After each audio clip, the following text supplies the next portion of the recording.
Sobat Katedral.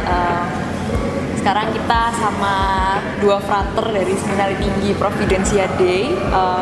Mungkin coba kenalan diri dulu ya, biar penontonnya pada kenal nih, biar tahu siapa. Iya, biar kenal. Silakan. Saya dulu. Iya. Oke, siap. Halo Sobat Katedral, perkenalkan namaku Frater Theodorus Christian Gunawan. Sobat-sobat semua bisa memanggil saya Frater Theo. Dan sekarang saya berproses di Seminari Tinggi Providensia Day Keuskupan Surabaya di tingkat 5. Terima kasih. Nah, saya temennya, tapi saya masih tingkat 1. Saya Gerald. Lebih ya, katanya lebih. Saya Frater Gerald, tingkat 1. Jadi ya sama sih di STPD. Berarti adik kelasnya Frater Theo. Ya. Ya. Jadi Frater Gerald, Frater Theo. Ya. Oke.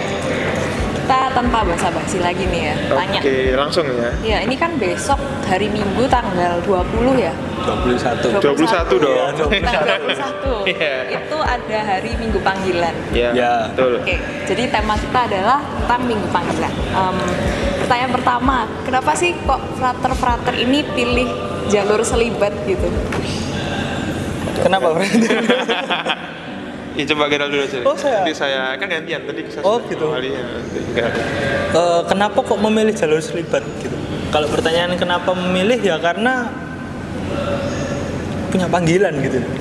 Iya nggak sih? Kalau nggak punya panggilan kenapa memilih? Ya karena punya panggilan intinya itu.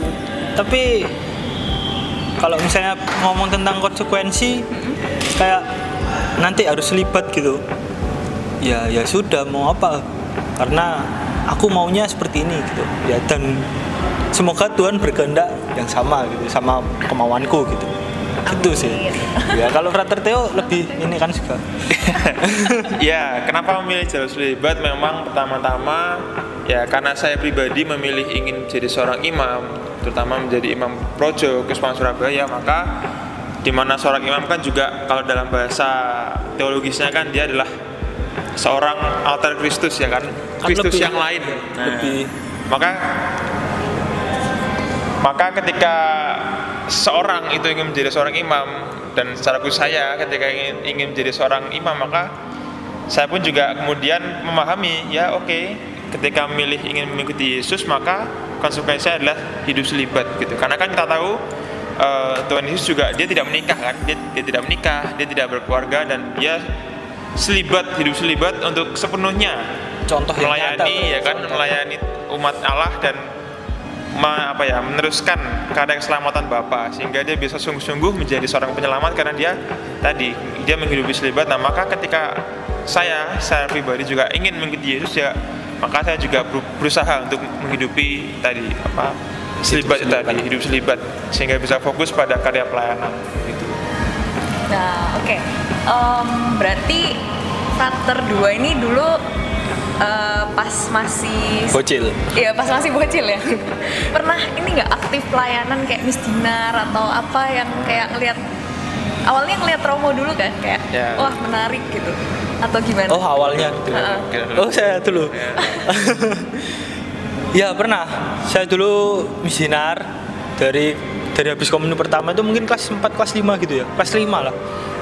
Tuh Miss Dinar tapi nggak ada ketertarikan tuh buat mau jadi Romo gitu ya, lihat Romo iya tapi nggak langsung tertarik wah aku mau jadi Romo, enggak juga. Jadi ada proses. Iya proses, tapi memang aku lebih intens waktu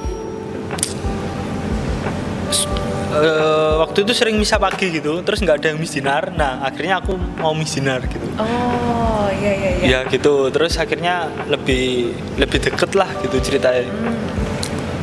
Dan ya ternyata asik juga, deket sama Romo, maksudnya bisa dikenal Romo, punya pengalaman pribadi yang deket gitu loh sama Romo paroki, itu jadi sesuatu yang wah ternyata seru juga gitu. Oh gitu. Iya gitu, awalnya itu mungkin jadi awal gitu. Jadi awal. Mungkin ya. Iya. Kalau Frater Theo kan laki-laki lebih. Ya gimana Frater? Ya kalau saya pribadi dulu apakah pernah aktif di gereja ya memang karena dulu waktu saya masih kecil itu memang background keluarga yang nggak semua Katolik ya, jujur aja. Jadi saya juga waktu remaja emang nggak terlalu masih kadang milih-milih gitu. Kadang ikut papa, ikut mama, karena kan papa waktu itu Kristen, sekarang mama Katolik. Tapi sekarang papa udah Katolik juga, puji Tuhan. Nah, lalu saya mulai aktif di gereja Katolik itu kira-kira kelas 2 SMP. Waktu itu saya baru komunion pertama ya waktu kelas 2 SMP itu. Nah, jadi sejak itu kemudian saya semakin rajin ke gereja, ikut misa harian, terus juga ikut-ikut kegiatan rekat. Juga bahkan waktu itu ya ketika saya sudah SMP kelas 3 tuh sudah ikut OMK gitu. Ikut kegiatan-kegiatan mungkin seperti futsal atau mungkin kegiatan-kegiatan. Oh, dulu bisa main futsal. Oh, dulu ya. Dulu, tapi sekarang udah jompo ya. Itu. Nah, lalu juga ikut retret OMK juga. Nah, sampai akhirnya kemudian memilih imam, ingin menjadi seorang imam ketika ya mengalami perjumpaan dengan para romo paroki ya, waktu itu dengan mendiang Romo Justisianto, Romo Rego Boleng. Jadi dua pribadi itu yang juga menginspirasi saya untuk kemudian memilih untuk masuk ke seminari. Jadi berawal dari tadi aktif di gereja, ikut misa harian, dan akhirnya bisa sampai sekarang untuk kemudian menjawab ya pada panggilan Tuhan. Puji Tuhan. Wah, puji Tuhan. Ya, puji Tuhan. Oke, kalau misalnya jalur selibat itu tidak boleh punya pasangan kan? Iya. Pernah nggak sih? Ini penasaran nih, pasti banyak orang yang penasaran. Pernah nggak sih kepingin ada rasa kayak, pengen juga ngerasain pacaran gitu? Kayak Kecewa banget nggak sih harus ngetanggapi? Nggak biasa lah kamu sih. Ngetanggapi. Pernah nggak sih punya rasa gitu? Iya. Ya namanya manusia ya, dan itu wajar kan. Dulu kan? Pernah lah, ya dulu. Pernah. Dulu pernah, dan ya sudah gitu. Maksudnya ndak mungkin bohong juga kalau mau ditutup-tutupi sekarang juga gitu kan. Kayak ya udah namanya, tapi kan ini pilihan gitu. Jadi bukan berarti aku harus menyingkirkan semua perasaanku gitu kan, juga enggak. Yang ada aku mencoba untuk mengolah gitu. Namanya suka kan hendaknya ke manusia kan, ke barang gitu kadang juga ada sukanya gitu. Maksudnya lekat banget gitu loh. Aku pengen banget punya ini, aku pengen banget. Oh iya. Nah, gitu kan. Tapi masa harus punya gitu kan juga enggak. Nah, gitu sih. Tapi ya ada. Dulu. Ya, kalau saya benar ya yang dikatakan Patrick bahwa kami juga seorang manusia biasa ya, artinya juga seorang laki-laki yang normal ya, yang punya kan, ya? Terdiri dari tubuh dan jiwa ya, jadi punya selain jiwa roh tapi juga punya kedagingan ya kan pasti. Nah, memang secara saya pribadi ya pernah ada pengalaman misalkan ya, ketemu seorang teman perempuan, kemudian ada rasa tertarik, suka, itu saya kira hal yang wajar. Tapi kalau saya pribadi kemudian lebih kepada bagaimana bisa mengontrol hal itu sehingga bisa aku sekarang di jalan panggilan, aku ingin fokus pada motivasi awalku untuk menjadi seorang imam. Maka ketika berjumpa dengan teman-teman perempuan maupun juga teman-teman yang lain, teman-teman laki pun juga ya, kita kemudian tetap ingat bahwa aku berrelasi itu tetap bisa, cuman bahwa ada batas tertentu yang kemudian bisa, aku ingin jadi imam maka aku bisa berrelasi, tapi hanya pada batas mungkin sebagai seorang teman, sahabat, dan tidak lebih begitu. Sehingga kemudian bisa tetap fokus pada jalan yang dipilih dari awal gitu. Jadi pada itu.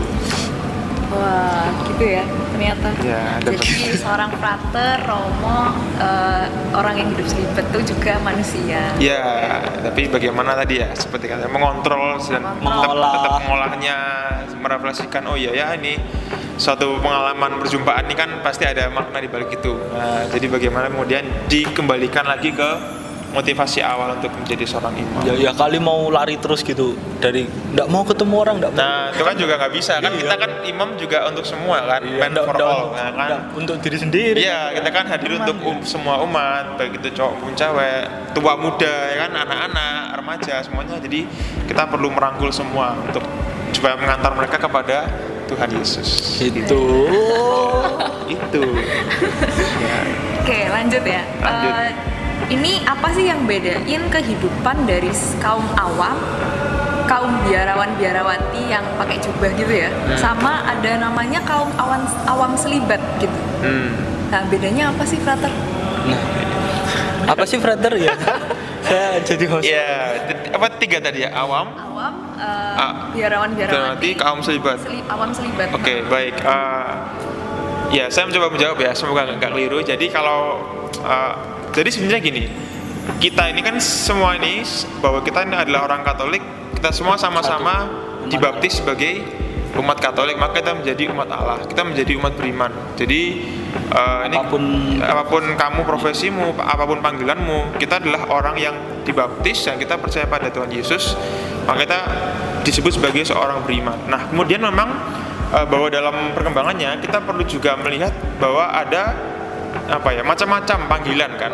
Ada orang yang ingin kemudian bekerja sesuai dengan profesinya, ya kan, seperti misalkan umat awam, ya kan, itu dia kekasannya adalah bahwa dia hidup di tengah dunia, dia kemudian menjalankan segala macam profesinya dengan baik. Ada yang menjadi dokter, ada yang menjadi guru, ada yang menjadi dosen, semuanya itu mereka hidup di dunia sebagai seorang awam dan mereka berkeluarga dan mereka menghidupi suatu sakramen perkawinan, sehingga mereka dengan kekasannya itu kemudian hidup di tengah dunia, di tengah masyarakat.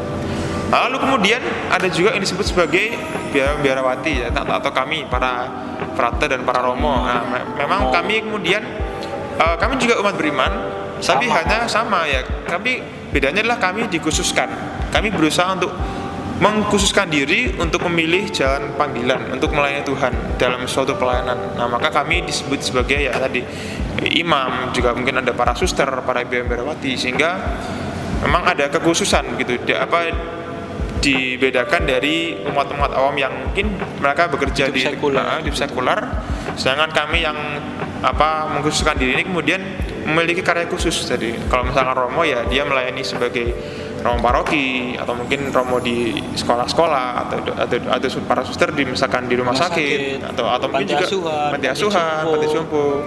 Terus juga mungkin kalau tahu suster-suster biarawan ya kan, misalkan suster di biara-biara para rahib juga mereka memiliki panggilan mereka dalam berdoa gitu. Jadi memang dibedakan secara khusus. Tapi bahwa sebagai umat beriman kita sama-sama dibaptis dan kita para orang-orang yang percaya pada Kristus. Nah, lalu yang ketiga tadi adalah selibat awam. Gimana ya?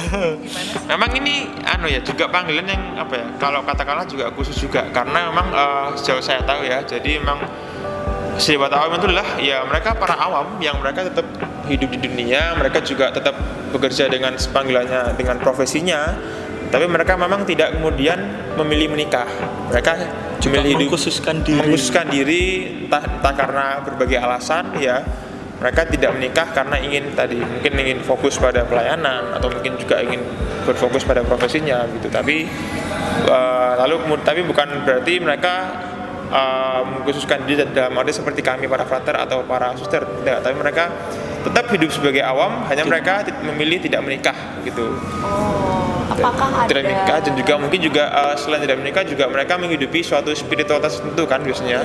Ada kan juga ada kalau saya pernah dengar tuh ordo ketiga, ordo Karmel, ordo ketiga, gitu, Dominikan ordo ketiga lah. Jadi emang, dan juga mungkin juga saya kenal ada namanya di komunitas Emmanuel juga ada consecrated sister lah. Itu mereka juga awam, mereka juga consecrated brother juga mereka menghidupi selibat dan juga menjalankan profesi mereka seperti biasa sebagai seorang awam.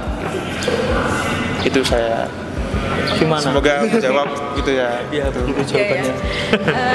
Ya. Sedikit banyak saya lebih paham. Iya, gitu. Kata-kata sedikit-dikit. Ya. Oke, ini frater dalam perjalanannya ini kan cukup panjang ya dan lama kan ya. Kalau kan kadang pernah nggak sih ngerasa bosen gitu, karena kan saking lama dan panjangnya perjalanan dan rintangan yang harus dilalui gitu. Pernah nggak sih mengalami semacam kalau ini kekeringan iman gitu loh. Kasar sarcastically speaking gitu. Kekeringan iman atau betul ya, karena emang karena kami juga manusia ya, kan bukan robot yang bisa atau AI kan zaman sekarang AI ya. Kami juga seorang manusia punya perasaan ya. Dan apalagi kalau nggak tahu Father Gerald, kalau saya kan udah di seminaris selama 10 tahun ya. Iya, 10 tahun. Jadi saya masuk ke Seminari Garum waktu itu tahun 2014 dan sekarang udah tahun 2024. Jadi ya udah kurang lebih 10 tahun ya. Pasti dalam perjalanan juga mengalami ya namanya kadang-kala mengalami kekeringan atau mengalami kebosanan, itu pasti hal wajar karena ya siapa sih yang dalam hidupnya nggak mengalami itu, apalagi teman-teman yang mungkin di luar biara atau di luar sebenarnya kan juga pasti mengalami ya, entah bosan karena kuliah, mungkin bosan karena pekerjaan, itu kan pasti karena. Tapi kemudian kalau saya pribadi merefleksikan itu sebagai suatu apa ya, mungkin saat dimana saya perlu beristirahat, perlu rehat sejenak gitu. Ya misalkan kalau saya pribadi dengan beradorasi atau mungkin dengan ya ini di kapel ini dengan sedikit hening kemudian melihat salib gitu sudah kayak apa ya, healingnya tuh sudah oke, Tuhan makasih udah dikasih kesempatan untuk sejenak hening, sejenak apa ya, mengheningkan diri, kemudian apa ya, kalau bahasa menep kalau bahasa Jawanya menep itu mengendapkan segala hiruk pikuk, segala pengalaman keseharian, kemudian berusaha untuk apa ya, hening di hadapan Tuhan begitu. Itu sudah suatu, bagi saya pribadi ya, suatu apa ya, sarana untuk recharge ya, ngecas ya, dan juga melawan kebosanan. Itu kalau saran rohani ya. Juga saya itu juga kebosanan lain misalkan kalau apa yang juga saya biasanya juga keluar misalkan sepedaan atau mungkin lari di sekitar Pakuwon gini ya, itu juga suatu sarana untuk menghilangkan kebosanan. Misalnya kan dengan lihat-lihat alam sekitar, temen jalan-jalan ke belakang itu kan ada banyak tambak-tambak tuh, lihat-lihat apa, walaupun banyak nyamuknya gitu. Ya, lihat pokoknya keliling-keliling jalan-jalan gitu. Oh ya sudah, kayaknya kebosanan sudah hilang. Jadi semacam itu. Jadi kalau saya pribadi kemudian ada sarana menghilangkannya dengan cara rohani dan juga dengan cara yang jasmani tadi, dengan cara jalan-jalan, giling-giling kemana gitu. Kalau Frater Gerald, aku refreshing lain mungkin. Ya ada lah jelas. Aku lebih suka ini badminton itu sering olahraga, terus apapun lah, sama musik, lari ke musik, lalu ya selain ini yang tadi untuk menep gitu ya, maksudnya datang ke kapel waktu berbeban berat gitu, rasanya ya itu benar-benar melegakan gitu, bukan bosen sih lebih tepatnya, kayak berat banget sih gitu, tugas lah atau apa, atau lagi ada masalah internal gitu kan, juga nggak bisa dipungkiri juga kalau ada gitu kan. Jadi ya datanglah ke kapel, kalau enggak pergi olahraga, main musik dan lain-lain gitu. Ya bosen pasti gitu. Kalau pertanyaan tadi pernah enggak yang 10 tahun, aku udah jalan 6 tahun ini sudah bosen gitu, apalagi yang 10 tahun gitu kan, apalagi yang nanti sudah jadi romo 25 tahun, 30 tahun jadi romo, 50. Nah itu ya pastilah ada bosennya, tapi kembali lagi pasti punya cara sendiri-sendiri buat ngatasi bosen itu gitu. Gitu nggak sih? Ya, iya. Kalau di luar bosen nggak sih? Nah sekarang pernah nggak sih bosen gitu? Pernah. Terus gimana? Datang ke kapel juga doa gitu. Enggak. Iya kan? Datang. Iya datang tuh, nanti dilihat datang kapel. Terus datang adorasi. Terus jalan salib gitu malam. Rosario. Tapi bosan di luar. Iya pernah bosan. Mencari MC ya, biar enggak satu arah. Iya, jadi dua arah gitu kan. Oke. Lanjut. Kan tadi sudah 10 tahun sama 6 tahun. Itu perjalanan yang lumayan lama. Ada nggak sih momen-momen yang nggak terlupakan sampai sejauh ini gitu? Ada enggak? Ada jelas ya. Ada. Pas ada. Banyak loh. Nanti mungkin 2 jam gitu. Oh, ada. Satu aja. Ini waktu Tor 2 itu ada namanya peregrinasi gitu. Barusan banget kan tahun kemarin. Itu disuruh jalan, kalau aku dari Pasuruan sampai ke Kediri, jalan kaki berdua. Iya. Nah, itu nggak boleh bawa apa-apa kecuali baju sama air minum gitu kan, sama ada surat gitu.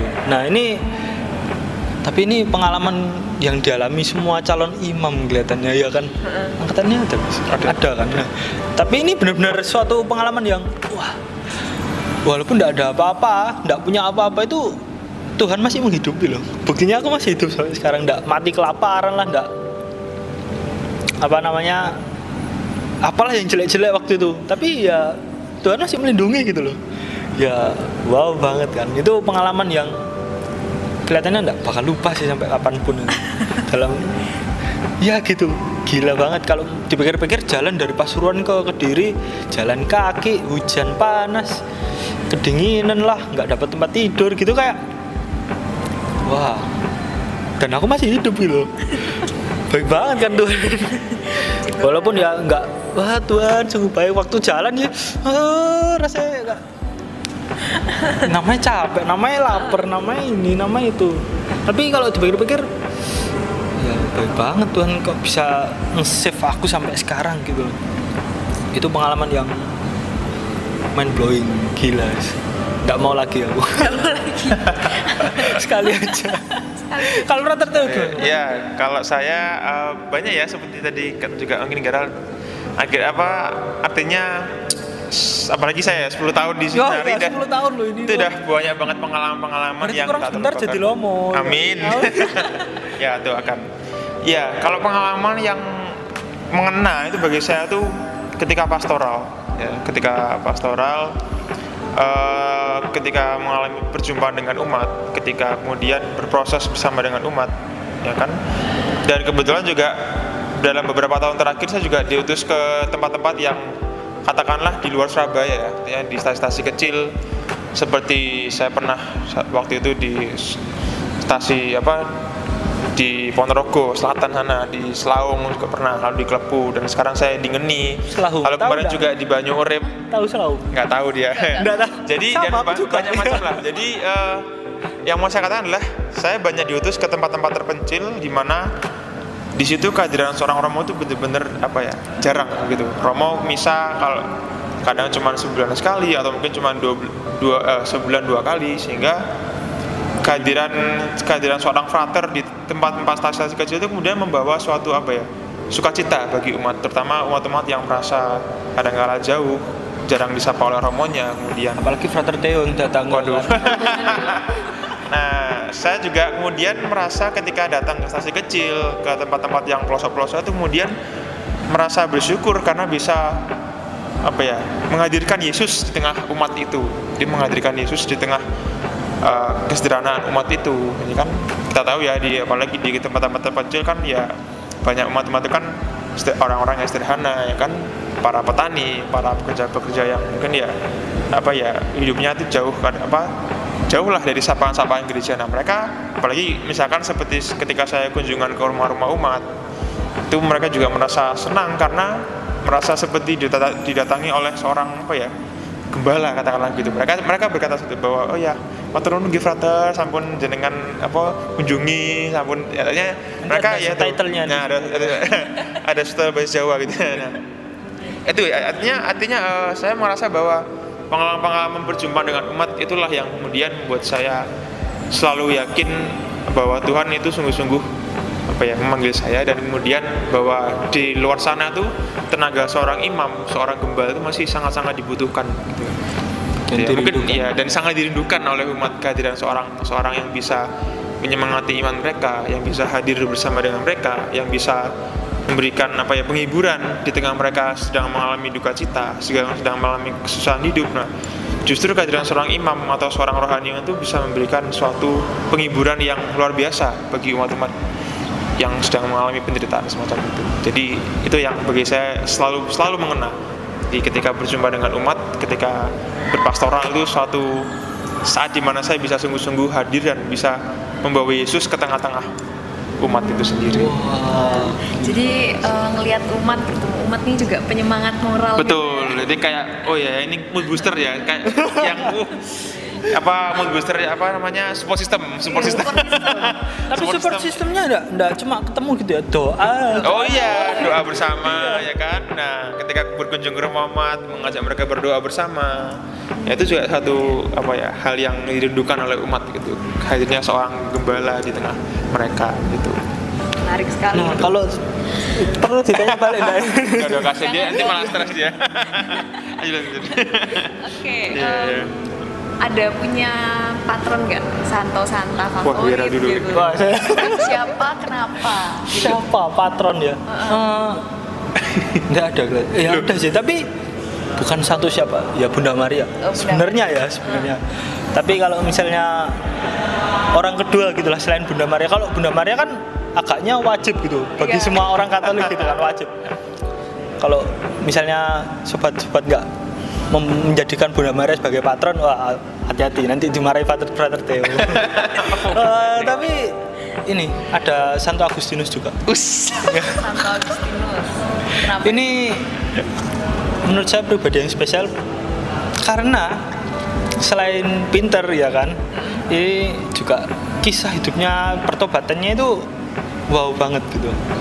Dia yang menganggap dirinya begitu berdosa di tulisan-tulisannya, tapi mau gitu loh datang ke Tuhan. Dia pinter gitu, tapi mau loh akhirnya datang ke Tuhan. Masa dan jadi santo gitu, jadi uskup. Ya mau seberapa sombong sih gitu. Saya maksudnya ya. Iya. Kok enggak mau atau bahkan menjauh dari Tuhan gitu. Nah, jadi figur Santo Agustinus ini jadi penting gitu. Jadi wow bagi saya gitu sih. Kalau Frater Theo mungkin Frater Theo? ada 5 santo atau 6? Waduh. Ya, kalau saya emang benar kata Gerald ya, bahwa patron utama jelas Tuhan Yesus ya. Oh iya itu. Yang di sana ya, dan juga Bunda Maria. Tapi kalau orang kudus ya atau yang non Tuhan ya, maksudnya yang selain itu ya saya tertarik dan juga mengidolakan juga ya, Iya. Santo Thomas Aquinas. Wah, Tahu nggak? Nggak tahu ya? Nggak tahu ya. Nah, tahu kan? ya, Pernah Santo dengar. Thomas Aquinas itu ya, mengapa saya mengidolakan Santo ini? Karena emang bagi saya hidupnya tuh juga sungguh-sungguh total ya, ini untuk gereja dan juga untuk suatu karya baik. Kan dia kan juga seorang imam ya, dia seorang imam Dominikan OP, dan tapi dia juga seorang doktor Angelicus, doktor semua. Jadi filsafat juga ya dia bisa menguasai. Tapi satu hal yang kemudian saya sungguh-sungguh mengena ketika saya membaca kisahnya itu, ketika suatu pagi ketika dia selesai memimpin sebuah misa di kapelnya, di biarannya, itu dia seperti mendapatkan suatu penampakan. Jadi salibnya itu seperti berbicara pada dia, Tuhan itu seperti ngomong pada dia. Kan Santo Thomas Aquinas ini kan bukan ini. Jadi Santo Thomas Aquinas kan dia menulis sebuah karya teologi yang bagus. Wow. Kan. Nah, wow, itu contohnya adalah ini Summa Theologia. Nah, itu dia menulis suatu risalah tentang teologi itu dari awal penciptaan sampai nanti kematian sampai eskatologi begitu. Nah, lalu ketika tadi kembali lagi ke dia selesai memimpin misa, dia kemudian mengalami bahwa Tuhan Yesus itu yang tersalib itu dia berbicara padanya. Thomas, engkau sungguh sangat baik. Engkau telah menulis dengan sangat baik tentang aku. Jadi dia kan sudah menulis banyak tentang Tuhan Yesus, tentang pengajaran. Lalu Tuhan Yesus bertanya kepada Thomas, lalu apa yang kamu inginkan? Nah, San Thomas tuh jawabannya tuh mind blowing banget gitu. Bener mind blowing. Tiada lain selain engkau.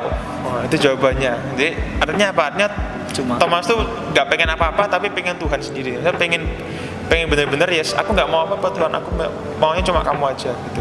Kalau dalam bahasa Latin itu namanya non nisi te domine, artinya tiada lain selain engkau Tuhan. Nah, itu dari itu saya kemudian seperti terhenyak, dan kadangkala ketika saya merenungkan itu seperti meneteskan air mata gitu, karena saking saya ini ketika milih Tuhan itu kadangkala masih tergoda dengan duniawi, sehingga kurang bisa fokus pada jalan panggilan, katakanlah semacam itu. Nah, tapi ketika saya membaca kisah Thomas itu, dan juga terutama kisahnya tadi dia ketika dia menjawab jawaban Tuhan tuh, saya kemudian mulai berpikir bahwa iya ya, apa sih yang kita cari dalam hidup ini kalau nggak Tuhan sendiri gitu. Kan Tuhan kan kepenuhan dari apapun kan. Ya, Ya. Oke. Last but not least nih, Ya. Frater, ada pesan yang untuk yang mau disampaikan untuk semua umat di luar sana yang mungkin lagi ragu sama panggilannya gitu, atau bagi mereka yang sedang aktif pelayanan di gereja gitu. Saya pesannya hati-hati di jalan gitu, sehat-sehat gitu. Iya kan penting, kalau masa ceroboh di jalan gitu. Oh iya. Kan tidak jadi pelayanan. Bagi mereka yang ragu akan panggilannya,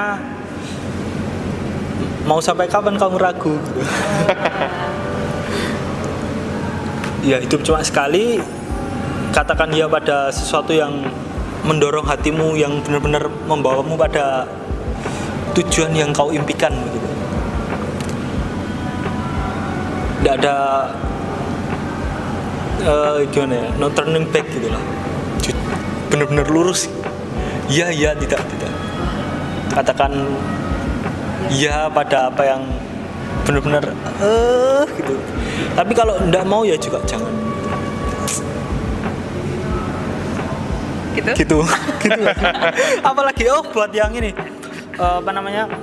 lagi aktif-aktifnya pelayanan, terima kasih.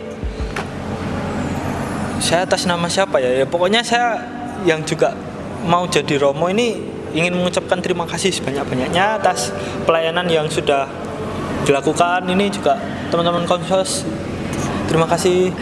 Frater Theo, terima kasih. Saya ya terima kasih, Tuhan memberkati. Jangan capek-capek melayani di ladang Tuhan. Bukan ladang saya sendiri juga, bukan ladangnya Frater Theo, bukan ladangnya siapa-siapa. Ini ladangnya Tuhan, yang punya Tuhan sendiri, dan Tuhan yang membalas. Amin. Ya. Kalau Frater Theo? Ya, kalau dari saya emang pesan untuk teman-teman semua di luar sana, para umat, juga para teman-teman kaum muda ya khususnya juga. Ya, kalau teman-teman sudah yakin dengan apa ya, jadi nggak cuma panggilan untuk menjadi suster atau romo, ya, panggilan sebagai awam pun juga hal yang baik ya kan.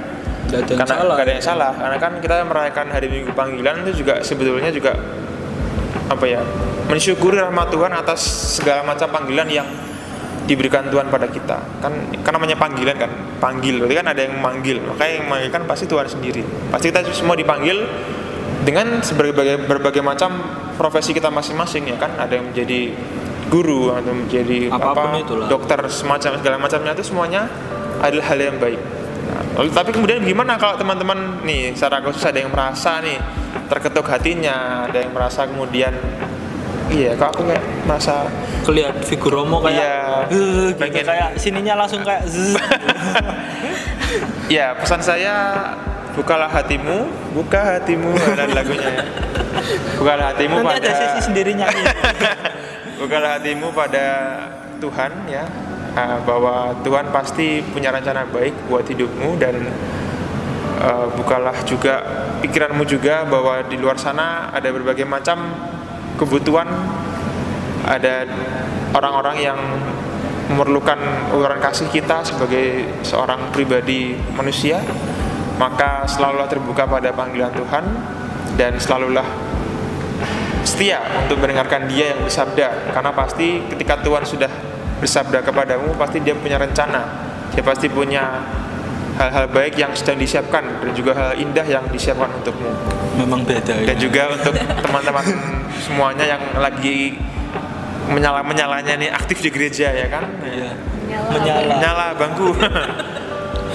Iya, betul dari kata Ger, bahwa terima kasih karena sudah mau aktif, dan juga secara khusus terima kasih karena teman-teman menjadi pelopor dan juga menjadi apa ya, orang-orang yang bersaksi di tengah dunia bahwa ya aktif di gereja itu bukan suatu hal yang apa yang buruk, bahkan justru aktif di gereja pelayanan suatu hal yang sangat-sangat baik, karena dari situlah kita bisa sungguh-sungguh menemukan Tuhan. Karena bagaimana mungkin ketika kita pengen ketemu dengan Tuhan atau pengen semakin beriman tapi nggak pernah ke gereja, kan juga sama aja kosong kan? Ya, maka sebagai orang-orang yang aktif dalam gereja ya teman-teman, mari terus aktiflah dalam gereja, dan juga secara khusus gereja ini tanpa kehadiran teman-teman bukanlah apa-apa. Nah, itu. Masa depan gereja dan juga bahkan masa kini gereja itu ada di tangan teman-teman semua. Maka mari sebagai seorang yang pribadi yang sudah dibaptis, sebagai seorang murid-murid Kristus, mari kita semakin menghidupi secara khusus juga di hari Minggu Panggilan ini. Semoga kasih dan juga rahmat Tuhan senantiasa menyertai dan senantiasa memberikan kekuatan bagi kita untuk selalu aktif, selalu mampu menanggapi cinta kasih Tuhan bagi hidup kita, dan menjadi orang-orang yang bisa hadir di tengah masyarakat, jadi garam dan terang di tengah dunia, sehingga memberikan rasa baik untuk orang-orang yang kita jumpai, yang kita layani dimanapun kita berada. Saya kira demikian. Kalau ada garam tadi juga ada gula. Kalau yang manis gimana? Kalau yang manis ya ikut Yesus pokoknya. Ada kata-kata, brother. Gimana? Disuruh jadi garam dan terang, kamunya malah manis. Cuah. Kan nggak Ya, bercanda. Itu off the record. Itu, Bagas. Gitu ya. Sudah conclusion, sudah ada doa penutup singkat tadi juga. Ya, oke.